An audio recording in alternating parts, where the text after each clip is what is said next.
So let's implement that contact view. So we come back to our HTML page for the contact. Let's go ahead and just use our HTML skills to create a new form.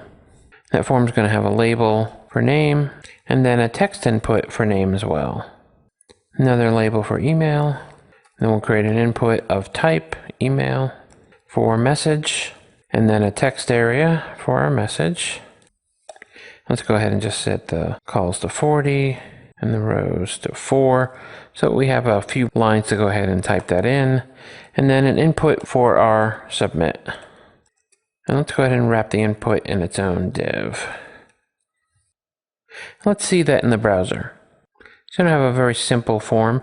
And because we had styled the form already on our home page, we're inheriting all that styling here in our contact page. Now that we have the form, we're going to want to use some server-side code to imply what the names of the inputs and the types and even later on some validation. And so what we need first is we need a view model, a structure that can contain the name, email, and message for us on this page. And I'll do that by creating a new folder called View Models.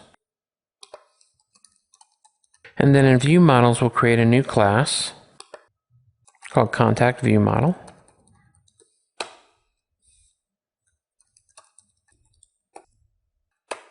And I'll just use the quick prototyping snippet called prop to just build these properties real quick. Prop tab, the type, and then the name. And there's our view model. We can use this on our page by specifying that this page is going to rely on a model object and we're going to tell it what kind it is.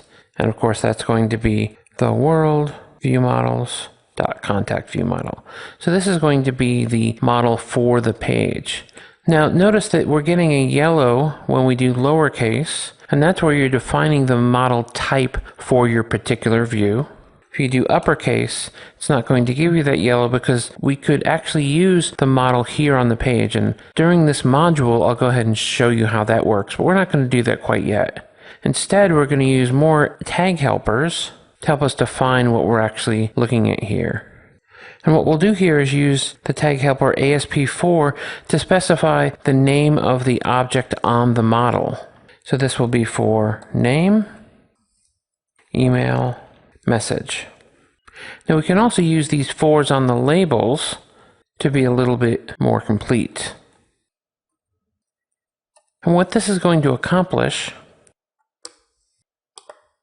is something we can see using the tools.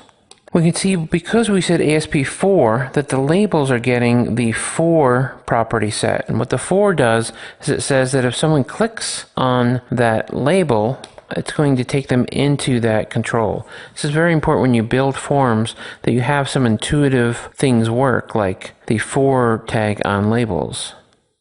It also set the ID and name for us to be based on whatever the ASP.NET 4. So you can see the ID and name for this input is uppercase name because that's what we used. Same for the input here. The ID and the name are both going to be email. And then for the text area, the same thing. ID and name are now messages. Those are used when you submit a form across the wire. Next, let's introduce validation to these different items on our contact page before sending the message makes any sense. We're going to want to make sure there is a name, that the email is a real email address, and that the message isn't too short. Let's see how that works next.